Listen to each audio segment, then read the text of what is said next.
ciclo Verano Planeta cumple esta temporada 25 años. Nacieron por iniciativa del Grupo Planeta con la producción general de Marcelo Franganillo. Desde sus inicios, en Mar del Plata y Pinamar, el objetivo fue y sigue siendo acercar los lectores a los autores. Decenas de miles de personas han presenciado las charlas en las que escritores de diverso género presentan sus últimas obras. La virtualidad a la que nos obliga la crisis sanitaria cambia las formas, pero no los propósitos. Por el contrario, aspiramos a multiplicar la cantidad de espectadores. El Grupo Planeta propone así nuevas alternativas literarias que sirvan de refugio a los deseos de un mundo mejor y posible. Desde el 18 de enero hasta el 10 de febrero, cada martes y jueves a partir de las 20, por el canal de YouTube Planeta de Libros Argentina, se emiten una a una las 8 charlas. La de hoy comienza así. Buenas noches, gracias por estar nuevamente aquí. Bienvenidos a este ciclo Verano Planeta en sus 25 años. Es lo que ya ese tiempo ha propuesto el Grupo Planeta para acercar los lectores a los autores. Muchísimas gracias a DESA, que gestiona empresas de energía eléctrica con visión de largo plazo, con cuidado del medio ambiente y con compromiso con el país. DESA es energía que transforma. Muchísimas gracias a Álvarez Argüelles Hoteles, que es quien nos da este espacio donde nos sentimos tan a gusto aquí en el Costa Galana, en la ciudad de Mar del Plata, con el mar de fondo, y el Hotel Brizo en la ciudad de Buenos Aires, donde están nuestros invitados. Y también muchísimas gracias a quienes han declarado de interés cultural este ciclo. Me refiero al Ministerio de Cultura de la Nación, a la Municipalidad de General Porredón, de Pinamar, a los medios que nos permiten llegar a ustedes anunciándoles qué es lo que va a ocurrir. Bueno, hoy les voy a introducir con la figura de nuestro invitado, que es Miguel Rep, que es argentino, vive en Buenos Aires, dibuja y publica en diarios y revistas, viaja haciendo murales y hace radio. Ilustró el ingenioso Hidalgo Don Quijote de la Mancha y la Divina Comedia, es autor de los libros Y Rep hizo los barrios, Postales, 200 años de peronismo y Evita nacida para molestar, entre otros. Rep es centrodelantero, pésimo centrodelantero, dice la solapa, y hoy estamos presentando para todos ustedes Diego nacido para molestar. Miguel, buenas noches, gracias por estar otra vez en el ciclo Verano Planeta. Hace rato que nos daba. ¿Qué tal, Nino? Bien, muy bien, muy bien. Realmente muy contentos por la aparición de tu nuevo libro. Y la primera pregunta que me lleva a hacerte leer tu libro Diego nacido para molestar es si no hay un vínculo entre el autor y el protagonista, porque ambos creo que son 6 meses de diferencia entre el nacimiento de uno y otro, son bonaerenses y, como dice Saborido en el prólogo, ambos son devotos de sus mamás, Tota y Alba. ¿Hay algo de eso que te inspira con más fuerza a escribir sobre Diego? Mira, más allá del capricho de prologuista de un humorista como Pedro, amigazo y conocedor de nuestras vidas, ¿no? De ambas vidas, sobre todo de la de Pedro y la mía, y que hace rato que nos venimos intercambiando.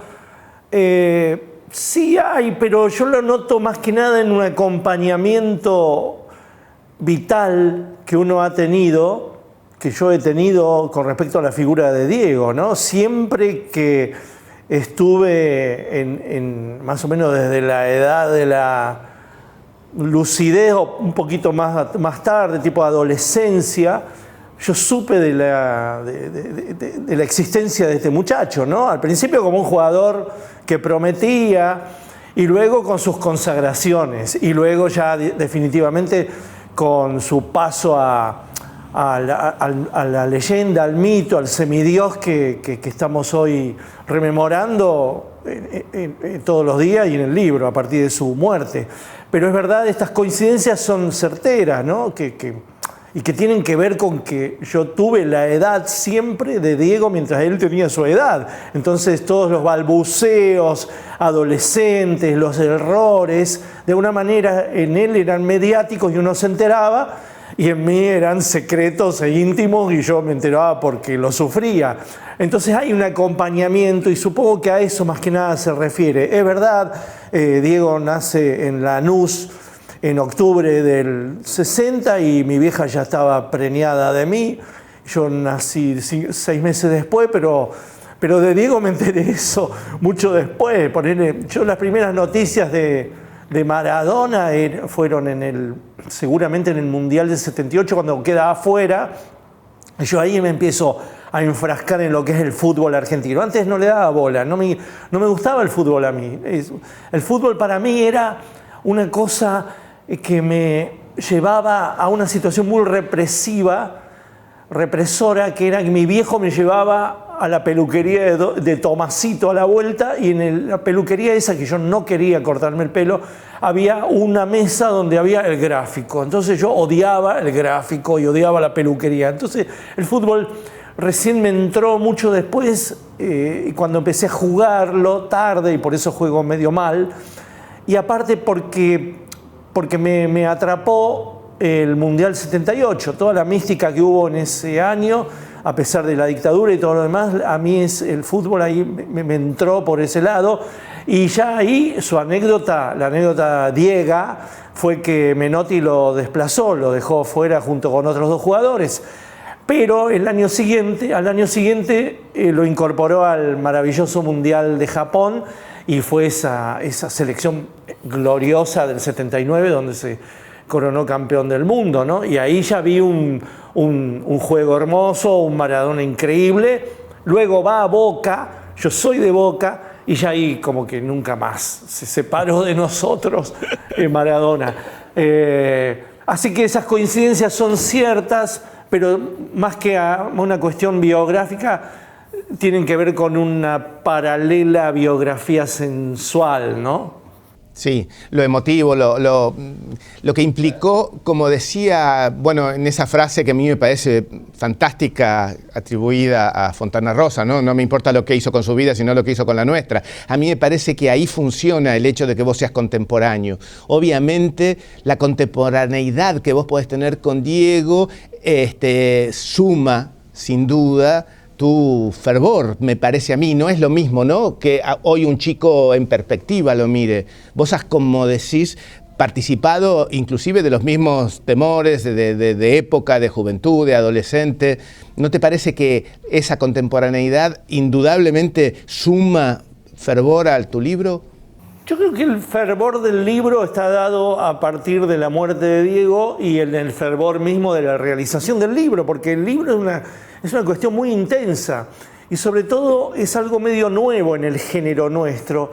Fíjate que yo hice muchísimos libros, como 30 y pico, anteriores a Diego, donde la cuestión era recopilar los dibujos ya publicados en la prensa, ¿no?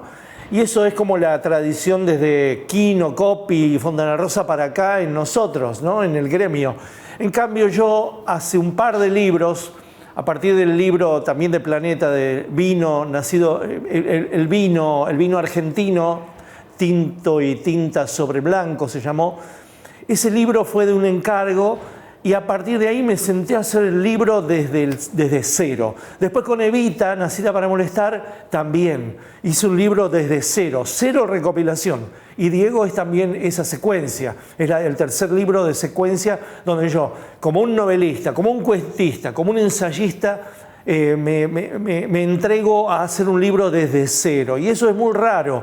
Y esto suma a esto que vos decís, el fervor, ¿no? Pensá que cuando es un libro, uno hace un libro de recopilaciones de dibujos, no tiene fervor, tiene simplemente decisiones sobre los dibujos que ya han sido hechos. Acá, cuando vos te enfrascás en la investigación de la vida de Diego, cuando vos empezás a ver todo lo que se escribió, lo que filmó, lo que se opinó, los ensayos, y vos todos los días estás pensando en Maradona, todos los días, y después cuando dibujás, peor. te levantás a la madrugada pensando si aquel dibujo es corregible, al otro día haces un plan para hacer 3 dibujos o 5, estás todo el tiempo como internado en la vida de él. Entonces eso imprime en fervor, imprime en obsesión. Entonces Diego durante meses, para llegar a la fecha de 30 de octubre del 2021, que fue el cumpleaños de Diego, yo para meterme y llegar a esa entrega, y estuve todos los días obsesionado, hasta desplacé otras actividades, ¿viste? Actividades que tienen que ver con el diario, actividades que tienen que ver con Zooms, porque viste que ayudó mucho la pandemia en este tipo de enfrascamiento, porque no tuve que viajar, por ejemplo. Todo se solucionaba con Zooms, ¿viste? Entonces, esa obsesión deviene en este fervor de hoy saber muchísimo de la vida de él, y sobre todo haber dibujado mucho. Hoy lo dibujo casi, te diría, a ciegas. Y como un libro, como tiene tanta investigación el libro, se transforma en una obsesión. Y hoy te diría que soy un conocedor de muchas cosas de Maradona y de muchas cosas que hasta la prensa periodística se le ha pasado por alto porque no han vigilado la biografía total. Yo he trabajado la totalidad y no los fragmentos. Y el periodismo ha trabajado mucho los fragmentos, ¿no? Yo me basé en libros, tanto en Evita como en el de Diego, me basé en libros de la totalidad de la biografía de Diego, no en las parcialidades. Pero me nutrí mucho de lo que es la fragmentación de su vida, los datos, las anécdotas, sus declaraciones. Todo eso son los fragmentos, pero primero tenés que hacer una totalidad porque este es un libro total, digamos, es una biografía dibujada como no hubo nunca. Absolutamente. Cuando comenzaste, ¿tenías idea del perfil total del libro o fue ganándose solo su carácter, digamos? ¿Había cosas que te cambiaban, novedades que no tenías vos, referencias? Y supongo que limpiar todas las anécdotas que uno no tiene la certeza de que sean ciertas, ¿no? Porque semejante personaje, obviamente todo el mundo tiene algo para decir de él. ¿Cómo fue ese proceso de investigación? ¿Cómo fue que te nutriste como para saber que lo que estabas contándonos era lo que realmente había ocurrido? Es una mezcla, porque tampoco soy periodista, no tengo que ser cierto. Trato de tener las certezas de la realidad, de la vida, pero yo hago un libro subjetivo, no trato de ser objetivo. Claro. Me nutro de la objetividad. Trato de chequear, y para eso mi hermano Jorge Repiso, que está en el libro, por supuesto como investigador periodístico y como hacedor de los textos más líricos y no humorísticos. Y él ha sido una pata importantísima, tanto en Diego como en Evita. Eso es como la parte de la probanza, ¿no? Pero después mi búsqueda es una búsqueda de jugar con el dibujo, de jugar con momentos, de recrearlo, como que te diría en fotos que están en el imaginario pero no han sido sacadas las fotos. Entonces yo como dibujante tengo la habilidad, el recurso de hacer esas fotos, ¿no? De dibujar el gol de distinta manera, de acercarme a él y alejarme de él, de ponerme en escenas que la gente imagina o que la gente va a recordar, este Diego me lo olvidé, ¿no? Y en algunos datos que sí no están en otros libros o que por ahí pueden sorprender al periodismo deportivo, que era una de las cosas que a mí me tenía yo tenía como super yo, ¿no? El periodismo deportivo, ¿cuál será el juicio de los periodistas deportivos acerca de este libro que se basa en ese gran sindicato que es el fútbol y cual yo no soy un gran sabedor? Sé ver fútbol, me gusta jugarlo, pero no soy un sabedor teórico como la gente del tablón o los periodistas deportivos o los mismos jugadores y algunos pensadores, tipo yo estoy pensando en gente de este lado, ¿no? De este lado de la subjetividad, como Soriano, como Sacheri, como Fontana Rosa, como tantos otros que saben mucho, ¿no? Saben mucho de fútbol y yo me siento que en eso no lo sé tanto, pero en el tema de meterme con Diego sí, me he sentido profundizado, confío en lo que yo he destilado de la vida de este pibe, porque es un pibe de mi edad, es un pibe que hemos sido contemporáneos y encima Él es un producto mediático y yo soy un hombre de los medios, ¿no? Me da pie, Miguel, para preguntarte, cuando nos contás esto, ¿cuáles son las devoluciones que has tenido del libro? Es decir, esas personas que sí saben mucho de fútbol o que saben mucho de la historia de Diego, ¿cómo fue que te hicieron devoluciones? ¿Qué comentarios tuviste? Eso fue importante porque la presentación básica, más allá de las otras presentaciones que ya hice, fue en el CCK y fue importante que estuviera Arcucci para mí, porque Arcucci es el gran biógrafo de Diego, autorizado sobre todo. Yo soy el Diego de la gente, es el libro que él realizó con Cherky y para eso se reunieron con Diego en el 2002 en Cuba. Así que tenerlo al lado, más allá que lo tuve al lado al forajido desaborido, el tenerlo a este que me garantizó que lo que yo he destilado ahí en ese libro, y teniendo un auditorio donde si yo les bajaba el barbijo, adivinaba al Nene Pano, adivinaba a Lagares, adivinaba a muchos periodistas que estaban ahí y que de alguna manera certificaron que este libro no es de un chanta que se metió con Diego, y sí alguien que más o menos sabe lo que es un centrodelantero o un líbero o un stopper y que sabe ver fútbol y que todo está probado, y que si yo pongo que la mano de Dios es el invento de la frase de un periodista llamado Ferrero, está certificado por estos pibes. Mucha gente lee algunos dibujos míos y dice, qué inventiva, ¿cómo va a ser que la Tota está entrando al policlínico de Evita y ve una estrella, un prendedor estrella? Es verdad, y parece ficción, todo eso está probado. Entonces, a la hora yo de defender frente a esos auditorios que son más sabedores del fútbol que yo por ahí soy más sabedor de lo que es la carne y los vicios y la existencia de este semidios que lo que ocurría dentro de la cancha, ¿viste?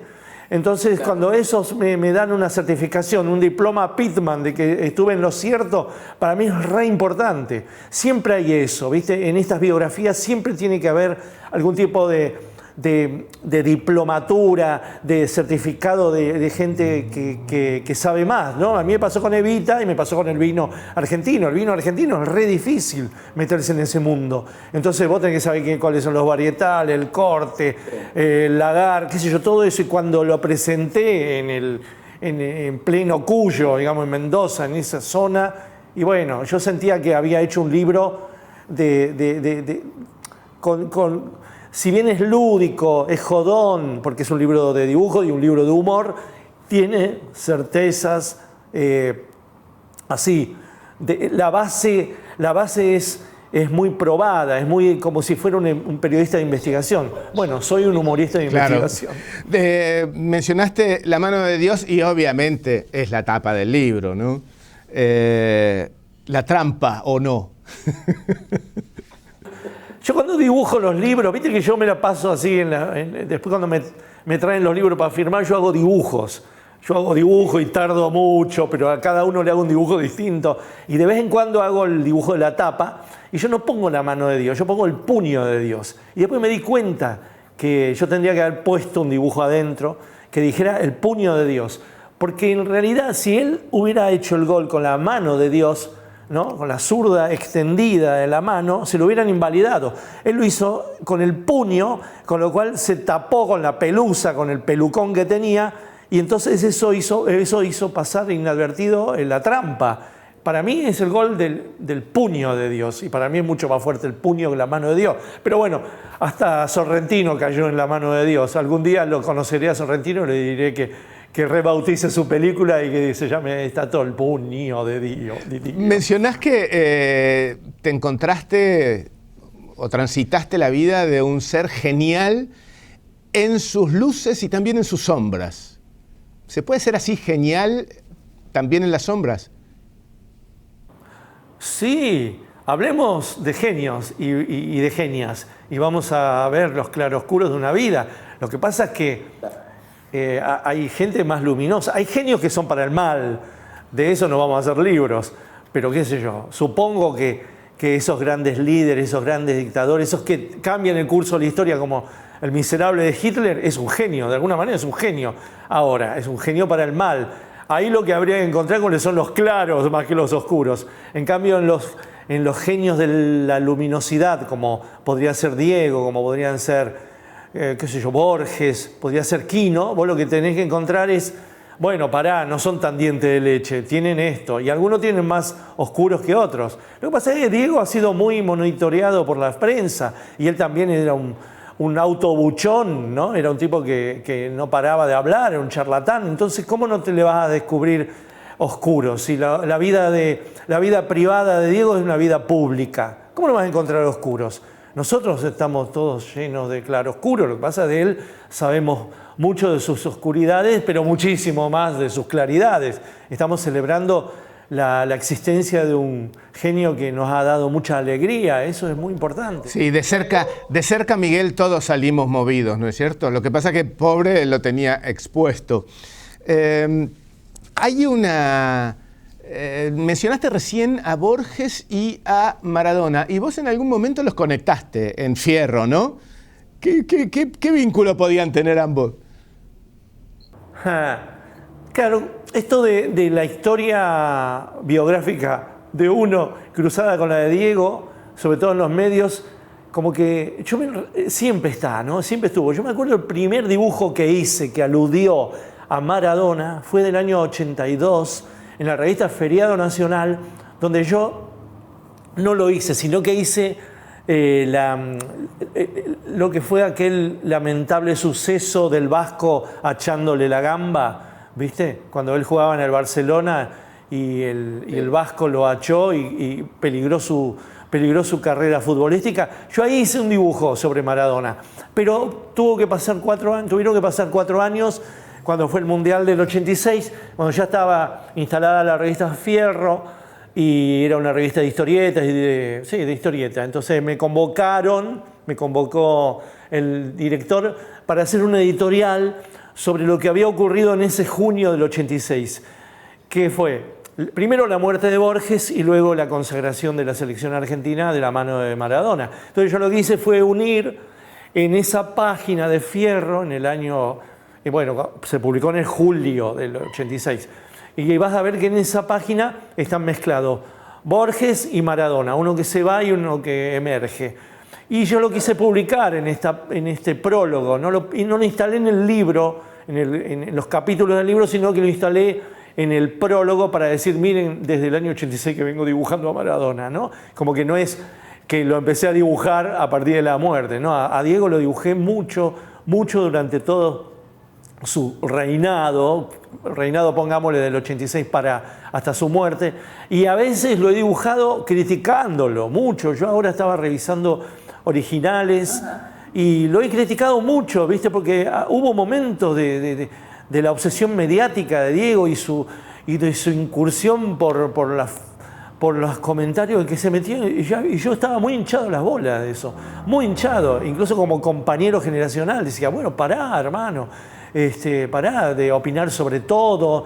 Hubo muchos momentos, y políticos también, ¿no? Así que es un muchacho que, como buena convivencia existencial, es una convivencia, tenés críticas para hacerle, ¿entendés?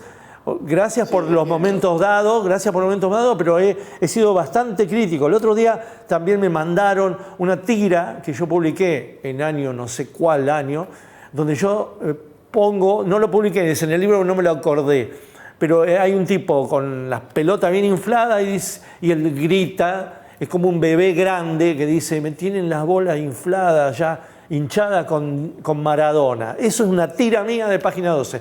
Y que después recupera esa tira José Pablo Feynman y hace todo un artículo sobre eso, porque él también estaba hinchado, vendría a ser, como que el lado crítico en el cual pertenecemos algunos, ¿no? Feynman, página 12, yo mismo, en algún momento estaba muy hinchado con esa Ahora, cosa del Diego, no por ser... De alguna manera le hacía las veces a la farándula y a la derecha, ¿no? No por ser indulgente, pero con él, y me comprenden las generales de la ley lo que voy a decir.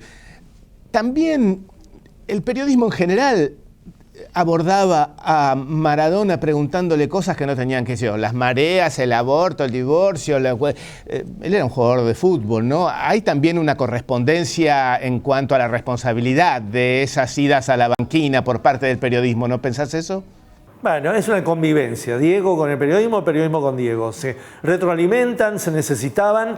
No estaríamos hablando de Diego si no fuera por el periodismo tampoco. Ojo, si hubiera sido solamente un jugador de fútbol, no hubiera alcanzado las dimensiones mediáticas y divinas que tiene, y eso fueron gracias al periodismo, y que el periodismo también vivió a sus expensas. No se puede sacar nada de la biografía de Diego porque se desmorona mi libro, se desmorona todo, Maradona, ¿entendés? Está bien como está, es así, es la realidad, y todo eso que nos molestó es necesario en la vida de Diego, sobre todo para yo ponerle Diego nacido para molestar, ¿no? Ha molestado a los poderes que él bien conocía, ha molestado a la FIFA, a la política, al Vaticano, a la familia constituida, pero también ha molestado a la progresía con este tipo de exabruptos que yo tuve, o lo de Feynman, o de muchos más, ¿no? Ha molestado en general porque él era un semidios y no tenía que andar rindiendo cuentas de nada. El tipo no tenía miedo. Utilizaste la palabra divino y semidios, y en algún momento escuché decir que podría los lectores tomarlo como un libro religioso, y en realidad lo es, ¿no? Porque ya desde el primer momento de uno de tus primeros dibujos, la Anunciación y la Tota en Fiorito, es verdaderamente, o después el Nacimiento, los Reyes Magos, Belén, etcétera, etcétera, es casi como una Biblia, ¿no? Pues me hiciste una pregunta que no terminé de responder por la digresión, pero que es cómo es cuando uno se sienta a hacer este libro y en qué se transforma el libro, y si yo lo manipulé tanto previamente o si yo lo previsualicé antes, ¿no? Y la verdad es que se fue transformando el libro, ¿viste? El libro es, vos tenés una idea, me llamaron al otro día, Nacho Iraola me llamó al otro día de la muerte de Diego y me dijo, ¿qué tal si hacemos Diego nacido para molestar? Y yo ahí medio que dudé, dije, ¿qué es Diego? No, yo nunca pensé hacer un libro sobre Maradona, pero claro, había muerto y yo me la pasaba haciendo dibujos en Página 12 a raíz del fenómeno de la muerte, digamos, ¿no? Entonces dije, uy, me parece que estoy obsesionado con esta vida, que puedo hacer algo, y me puse a esbozar su vida, ¿no? Bueno, esto que te decía, la investigación previa. Y después, cuando empecé a laburar el libro, me empezaron a salir cosas que yo no pensaba previamente. Por ejemplo, el trámite religioso, y eso está ya en el primer capítulo. Se implanta en el primer capítulo y no abandona nunca más. Así que yo creo que él ya estaba destinado y condenado a esa divinidad. Después tenían que salirle las cosas, después tenía que tener la suerte, la oportunidad, y él, como era un radar de su propia vida y hacía públicas sus alegrías y sus sufrimientos, sus crucifixiones y sus gólgotas y sus resurrecciones. Bueno, todos supimos de eso y gracias a eso esa fue la nutrición de mi libro. Pero básicamente esas líneas que vos trazás de la religiosidad están al principio de mi capítulo. Digamos, el capítulo de los 60 ya está, y parece que su destino era el destino de la religiosidad, que es lo que vamos a ver de ahora en más, Nino.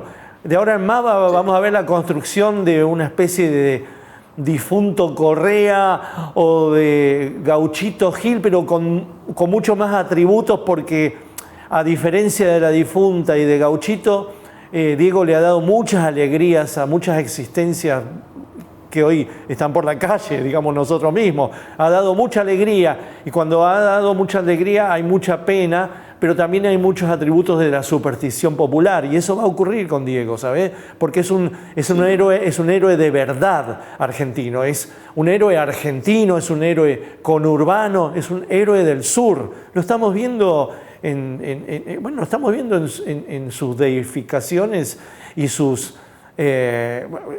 las celebraciones que hay en todo el mundo, no solo en Nápoles o en Buenos Aires o en Argentina. Es es un ídolo y es un héroe en construcción. Y este libro, lo que hago en este libro es vislumbrar la paradoja, el costadito, lo lateral, pero acompaña de alguna manera en la construcción de esa leyenda, ¿no? Hay algo que a mí me parece importantísimo y tiene que ver con que lo que produce indirectamente, ¿no? Me explico, el fútbol no es mi mundo, vos dijiste que empezaste tarde, yo no empecé nunca. De todas formas, de lo que uno no puede ser indiferente es de lo que produce en la gente, ¿no? A mí eso sí me conmueve mucho. Yo tengo el recuerdo del 94, creo que fue, con el famoso tema de la efedrina, esa consternación nacional, ver chicos sentados en el cordón de la vereda, compungidos. Eso es imposible que no pueda tocarte una fibra emocional, y me parece que frente a eso nadie puede ser indiferente, nadie, ni aún el que no le gusta el fútbol, aún el que protestaba contra Maradona, porque lo que le produce a la gente es la atmósfera, el clima que uno está respirando. Yo recuerdo esa consternación del 94 como no recuerdo que haya ocurrido en otras situaciones muy críticas del país, ¿no? Ese fenómeno increíble, a mí me parece que eso hace que sea un genio para todos, ¿no? Sí, es que el fútbol es una metáfora perfecta de la vida, por lo menos occidental, y yo creo que es fácil hasta de verlo. La pelota es redonda como el mundo, el fútbol es accesible a todas las clases sociales, lo puede jugar cualquier chiquilín de la Mesopotamia, de Jujuy, acá en el conurbano. Es algo que es muy fácil de entrarle. Por ahí, viste, hay otros mitos populares más de corto alcance, precisamente porque Borges, la gente no escribe como Borges, ni ha leído. Entonces eso lo hace más acotado digamos, la potencialidad de esa metáfora popular, ¿no? Lo popular se nutre de cosas que tienen códigos populares, y el fútbol lo tiene todo en ese sentido, lo tiene todo. Y Diego encima es un tipo que hablaba al pueblo como era el pueblo, digamos, tenía todas las picardías y las dolencias y las supersticiones que tiene el pueblo más básico, y de alguna manera, por haber generado tanta belleza y tanta riqueza también en las clases, en la clase media pudiente y hasta en la clase, te diría, alta, y derramó en todo. Entonces es muy fácil entender por qué Maradona es un ídolo universal, como no debe haber otro, ¿eh? No lo digo un argentino universal, es un ídolo. Yo eso que dije al principio en las entrevistas, que Maradona es más universal que Cristo y que los Beatles, yo lo sigo pensando, y creo que deberíamos hacer un estudio si no tengo absoluta razón, porque Maradona es tremendo lo universal que Miguel, es, había más universal que el Papa. Pueblos enteros que desconocían la existencia de un señor vestido de blanco en el Vaticano y sabían quién era Maradona. Eso me lleva a la pregunta de: ¿se puede salir indemne de semejante exposición, de semejante fama? Uno siente que personas que tienen logros mucho más pequeños de pronto se vuelven jactanciosos. ¿Cómo no pensar que semejante celebridad podía generar una conmoción en una persona, ¿no? Y como cayó quedó, es así. Diego es eso, no le podemos sacar nada, es como un rasti, como un ladrillo, no le podés sacar piecitas, bueno, quedan agujeros, se puede sostener. Por ahí la metáfora no es muy feliz, tiene que ver más que ver con el Jenga, ¿no? O como una pared, le sacás ladrillos y se cae, no sé. Pero Diego es eso, no lo podemos modificar, lo podemos analizar. Mi manera de analizar es con el humor y con el dibujo, y es este libro, pero sí, es un fenómeno extrañísimo, rarísimo, y a la vez muy simple, muy simple. Todos podríamos haber sido amigos de Maradona, todos podríamos haber sido enemigos de Maradona. Es un tipo que ha derramado una contemporaneidad y una inteligencia, el tipo muy inteligente. No por nada estamos hablando de él un año y piquito después de su muerte. Ha dejado ha dejado esquirlas y las va a dejar, y toda nuestra vida está cruzada por este maldito duende hasta el día de nuestra muerte, como recordaremos otras, por supuesto. Yo tendré mis muertitos íntimos, pero también tengo mi muertito éxtimo, como será Lennon, como será Borges y será Maradona para siempre, ¿no? Yo tuve la suerte de exorcizarlo con este libro y quizás calmarme la obsesión, pero la obsesión por explicarlo va a seguir. Y es tu pregunta, la obsesión es por qué este tipo fue el fenómeno que fue y por qué sigue saliéndole cosas. Es como los Beatles, ¿viste? Yo veo Get Back de los Beatles y me retroalimenta el amor por los Beatles y lo recontraconsidero, pero lo que hace Get Back es a mí facilitarme la ida hacia la felicidad que alguna vez los Beatles me generaron, por ejemplo, en la grabación de Let It Be, ¿viste? Entonces, lo que va a pasar es que yo vea, porque es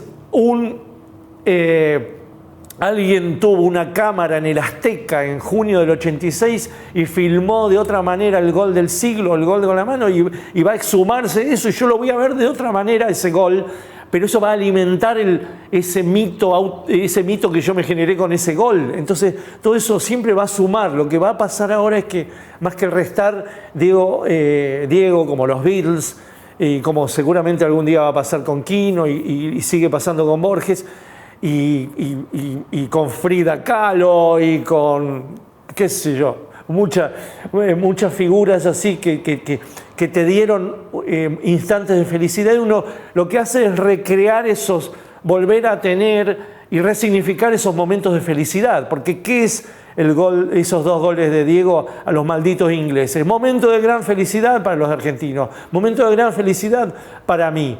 Momento de gran felicidad para los napolitanos, parece por la película. Entonces, cuando nosotros estamos recreando eso, estamos recreando momentos de felicidad. Hay nuestros. una referencia, vos hiciste hoy a Soriano, y Soriano aparece en el libro, en uno de los dibujos, y también aparece Bernie, suponiendo que el modelo para Juanito Laguna era Diego. ¿Es de alguna forma Diego también arquetípico de un sector social, de un territorial, conurbano, etcétera? ¿Lo considerás así? Sí, porque Borges podría haber opinado y no opinó, ¿no? Por lo menos no hay declaraciones muy conocidas. Habló mal del fútbol Borges, pero sí, en ese sentido hay una cosa clasista. Pero, por ejemplo, y esto es como una firma de autor en mi libro, es que yo quise poner menciones a Soriano, a Fontana Rosa, a distintos, como de gente, a Berni, y después en el Museo Final, y sobre todo a Pasolini, porque Pasolini era un tipo muy futbolero, pero no alcanzó a conocer a Diego, porque Pasolini se muere un año antes de que Diego debute en el Argentino Junior, así que no tuvo la suerte Pasolini de cruzarse. Imagínate la fiesta que se hubiera hecho Pasolini con Maradona, ¿no? Con el sur de Italia, hubiera hecho película con Diego, hubiera sido eso es algo que es un tributo muy personal acerca de la tribu de la cual yo vengo, que es una tribu, como te diría, de las artes, de la literatura, del sentido crítico de la vida, que yo siempre trato de meter en mis libros, porque si no es como yo metiéndome en el mundo del fútbol, en el mundo mediático. No, yo lo que quiero también es recrear qué pasó con Borges, si se hubiera cruzado con Diego, entonces hago ese homenaje. Pero eso es lo que hago, y me parece que sí, que clasistamente Diego ha conmovido no solo a su clase, y nunca se ha separado, nunca ha sido atraidor de su clase, sino que ha permeado en todos aquellos de clase media que han visto en la belleza y en su originalidad, en cuanto al origen, a fidelidad a su origen, en alguien muy respetable, ¿no? Incluso muchos tilingos han tenido que hacer así ante Maradona, porque es absolutamente de verdad. Es una persona y un personaje, sobre todo un personaje absolutamente fidedigno, de verdad. Y entonces creo que lo que más patentiza son estos mundos del arte, porque lo han tomado como musa. Lo han tomado como musa y va a seguir siendo musa, y ha sido y será musa de la literatura, de la música de toda índole incluso del cine, de la plástica. Realmente es... ¿Qué pasa? Como buena musa, es y a una partir musa? de lo que mencionaste recién, ¿no estaría mal despertar la inquietud de que escriba algún dramaturgo ese encuentro que no existió, ¿no? Maradona-Borges, como hicieron, no sé, Eva y Victoria? Sería bueno, que alguien imaginara un encuentro entre Borges y Maradona. Seguramente sería muy rico. Entonces yo después le hago juicio por plagio. No, al contrario, cobrás dividendos, Miguel, por la idea. No sé, es traerlo a Diego, de alguna manera es traerlo a Diego a mi mundo, ¿sabes? Si bien es porcentualmente en mi libro es muy minoritaria, ese contrabando que yo metí de mi sensualidad, de mis propios placeres literarios y plásticos, tiene que estar, porque yo hubiera hecho, que si hago otro libro alguna vez, haría solamente de las visitas que hace la gente de nuestra calaña, ¿no? Esta calaña que tiene que ver con Verano Planeta, o con Planeta Mima, o con las editoriales, con el mundo del cine. Ese es mi mundo, el mundo cultural. Diego pertenece a la cultura del fútbol, a la cultura popular. Diego, haberme inmiscuido, haberme permitido, Diego, con su generosidad universal, eterna, que yo me meta con su vida, también hizo que yo modificara de alguna manera mi humor. Yo siempre tuve un humor bastante dificilón en términos populares. Siempre he sido un tipo más de paladar negro, me doy cuenta, me han comentado mucho. Trabajo con complicidades minoritarias. En cambio, con Diego tuve que ampliar.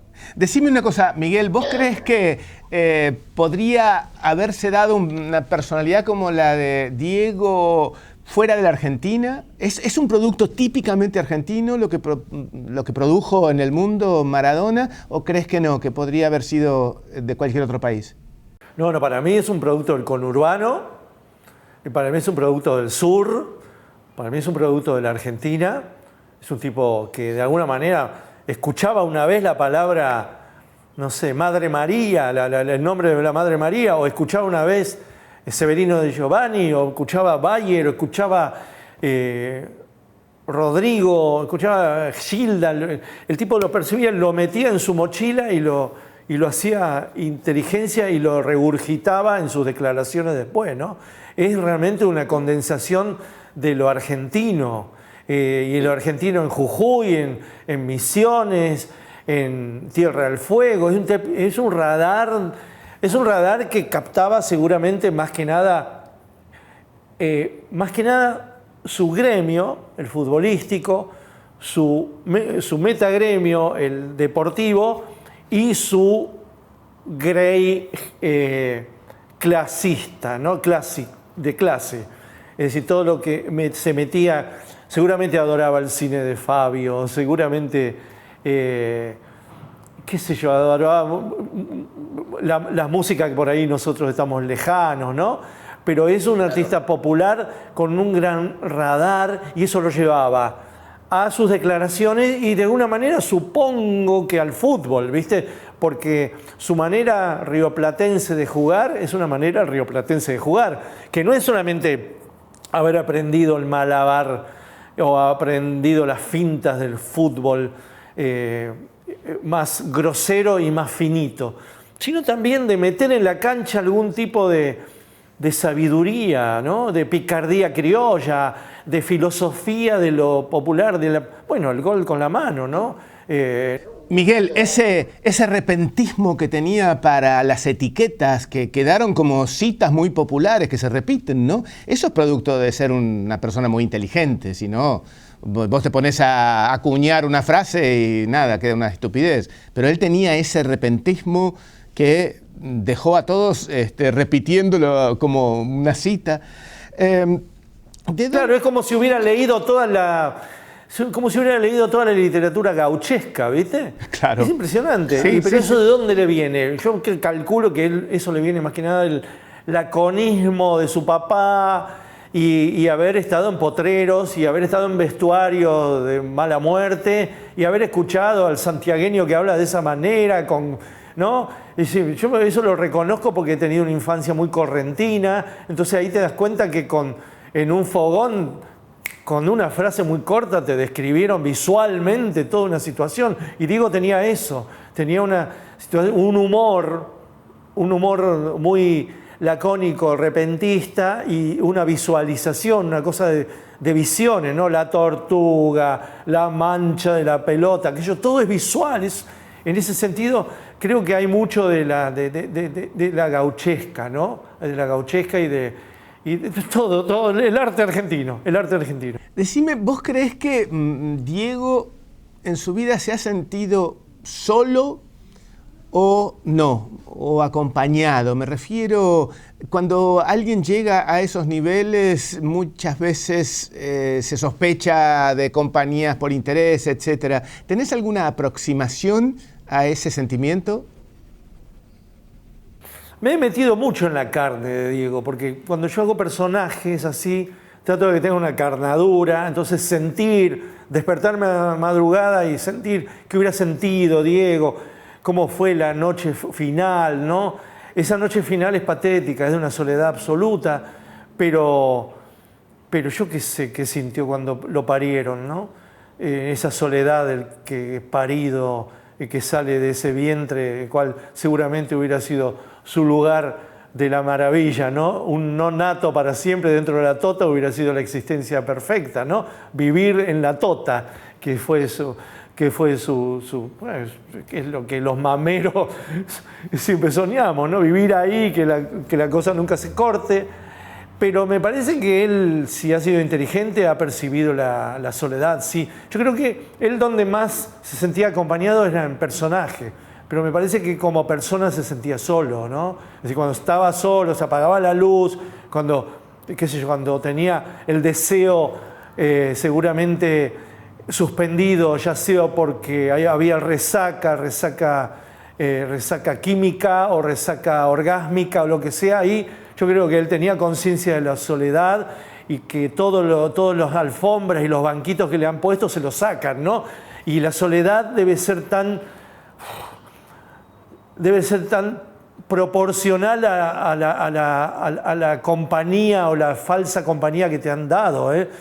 Yo creo que él ha tenido un 95% de horror vacui llenado por cualquier cosa, pero ese 5%, digo yo, con una incerteza científica absoluta, sí, perdonen al humorista, pero ese 5% ha sido muy terrible y muy patético, porque poniéndome en ese lugar, yo no he sentido nunca eso, porque yo soy solo, soy un laburante solo. Él era un laburante donde por lo menos había 23 personas en ese terreno, ¿viste? Eran 22 mal referí, siempre era un convivio, su vida era un convivio, ya es raro el oficio ese, ¿no? Ya es el laburo difícil, raro. En cambio la soledad en mí es algo habitual, qué sé yo, lo raro que yo sea colectivo. Entonces para mí ese meterme en la vida de Diego es tratar de meterme en ese tipo que todo el tiempo estaba siendo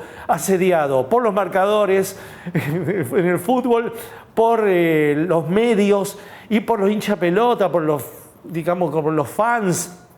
Todo el tiempo estaba asediado ese pibe, pero tenía momentos de soledad y creo que el momento más gráfico es el momento que yo dibujo, ¿no? El de la muerte de él, donde él está pidiendo por la mamá y por el papá, porque es lo único que debe haber saciado su soledad, ¿no? Esos dos primeros seres. Seguramente. El ser Maradona, ser el hombre más célebre del mundo, confiere poder. ¿En algún momento usó ese poder o lo usaron otros? Todo el tiempo era poderoso, Diego, ¿no? Pienso que desde el potrero ya era poderoso. Saberse el mejor en el potrero, en Fiorito, después en los Cebollitas, después en las divisionales, después en Argentino, en Boca, siempre fue el mejor el tipo. Entonces eso te da un poder dentro de la cancha, te da un poder en el vestuario, te da un poder después, un poder mediático, y después ya te da un poder en la FIFA, como campeón del mundo, en tus opiniones. Todo el tiempo era un hombre del poder, se acercaba al poder como quería, digamos, desmontaba escenas quietas como la de Putin, que es un tipo que jamás se iba a sacar una foto con un chabón ahí haciéndole así.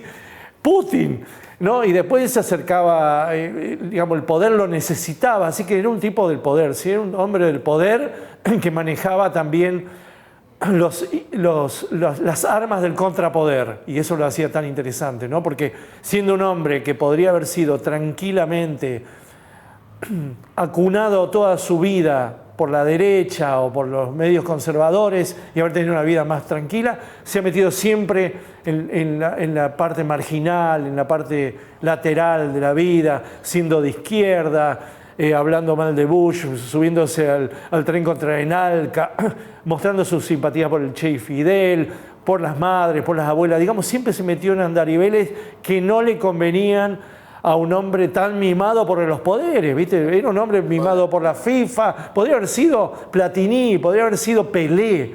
Sin embargo, ha sido esa maravilla que no ha sido infiel a su origen, y eso ya le da una luminosidad. Primero, la luminosidad en el territorio verde de la cancha, haber sido el mejor de todos los tiempos, y luego esa luminosidad de haber sido un tipo fiel, más allá de sus cagadas, que las tiene muchísimas, las cuales ha vertido autocrítica y otras no ha vertido porque también es un juicio que hoy se está dando, pero que ahora no tiene su autodefensa, su defensa, pero que vamos a tener que ver eso siempre y que vamos a tener que convivir con ese claroscuro siempre. Pero el tipo ha sido también poder y contrapoder, y eso lo hace tan maravilloso, ¿no? Decime una cosa, Miguel, ¿vos crees que con tu libro, de alguna manera, quien lo lea, contribuís de alguna forma a bajar o aliviar la consternación, el dolor, la angustia popular por su muerte? ¿El que lo lea puede dejar de estar tan angustiado?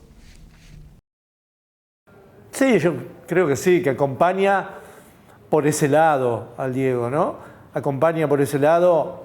Yo lo hice de esa manera. No es que yo haya necesitado hacer un duelo. Yo duelo hago por otra gente, ¿viste? Yo hago duelo por mis amigos, por mis seres queridos. Este es un ser querido, popular. Yo no puedo ser tan superficial que decir que hago el duelo por él. Me parece que es un ser necesario, era un ser necesario en lo contemporáneo, pero estaba muy diezmado, ¿no? Estaba ya realmente pidiendo pista, estaba muy sufriente, así que eso atenúa el duelo. Pero yo pienso que este es un libro celebratorio, es un libro que acompaña la luz de Diego, que trata de que no se apague eso, ¿no?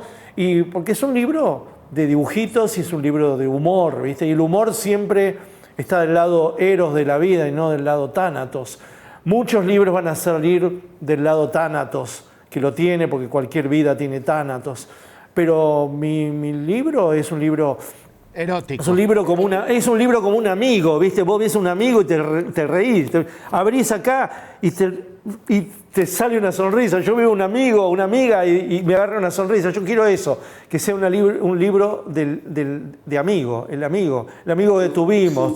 El amigo que tuvimos por lo menos 45 años, que nos ha gobernado la vida de alguna manera, tangencialmente, porque son 45 años de vida popular la de Diego, ¿no? Estoy seguro que lo logra. Fervorosamente recomendamos a quienes nos están viendo que lean Diego, nacido para molestar.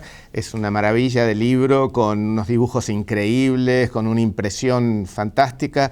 Miguel, muchísimas gracias. Nos volvimos a encontrar en el ciclo Verano Planeta y seguramente no será la última oportunidad.